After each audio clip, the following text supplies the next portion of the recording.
Welcome all my dear students to Sudharma's physics classroom.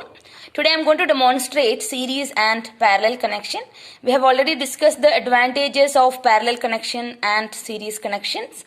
So here we have two torch cells, a bulb and a motor connected in series. So let's see how it becomes a series connection. We have seen in a series connection it is end to end connection and there will not be a branching of current, right? So current just flows through this way.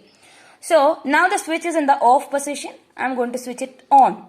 So when I switch it on, you can see that the bulb it starts glowing, right? It starts glowing and the motor is not working, right? Motor is not working. Why the motor is not working? It's clearly seen the bulb is working properly. So we can understand that the bulb is getting sufficient amount of current. So in a series connection, when we connect the circuit elements in series, see all these the devices will have its own resistance. So when we connect them in series, what happens? The resistance will increase. And as per Ohm's law, we know that when the resistance increases, the current will be decreasing. So each device in our household supply will have different current rating. Different current rating means the amount of current required for the proper functioning of the device. So in this case, the bulb is getting the sufficient amount of current and the motor is not getting the sufficient amount of current. Definitely the current is flowing through this motor. That is why the bulb is able to start glowing, because only if it is a closed circuit the bulb glows. So we can understand that the current is flowing through the motor, but the motor is not getting the sufficient amount of current. So it's the same way if you connect the electrical appliances in our household supplies in series, what happens? When you connect many appliances in series, the resistance is going to be very high and the current flowing through the circuit is going to be very less. So some devices which requires only a small amount of current will work and some of them will not work. The high current consuming devices will not work. So series connection is not suggested for household connections. Okay, so now let's see if I connect the same bulb and the motor in parallel, what happens if I switch on the circuit. Okay, so let's connect them in parallel.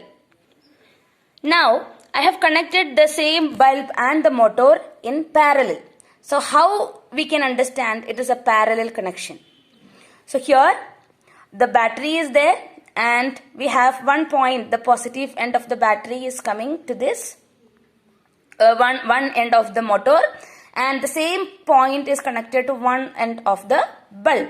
And on the other side there are two common points, right? These two are connected to a common point and it goes to the other side of the battery.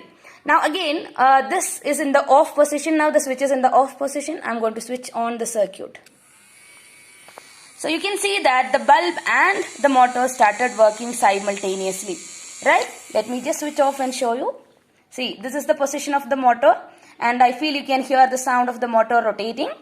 So now I am switching on. Observe carefully. See, the bulb is glowing. The bulb is glowing brightly and the motor is running really fast. So what is the difference here from the previous demonstration? Here we have the connection in parallel. In a parallel connection, same amount of potential difference will be given to both the circuit elements here. That means to the bulb and to the motor, same amount of voltage is given, and the current flowing through each device is going to be different according to the resistance, right? So each device will be getting the sufficient amount of current for its working, because it gets the enough amount of voltage and sufficient amount of current.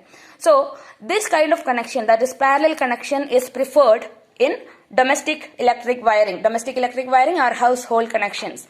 So each and every device, we have different types of instruments which requires different amount of current. If you connect them in parallel, then it gets the desired amount of current and it gets sufficient amount of voltage also, and it will be working properly. So hope you understood the concept of series and parallel connection. See you soon with another demonstration with another scientific concept. Thank you for watching. Bye.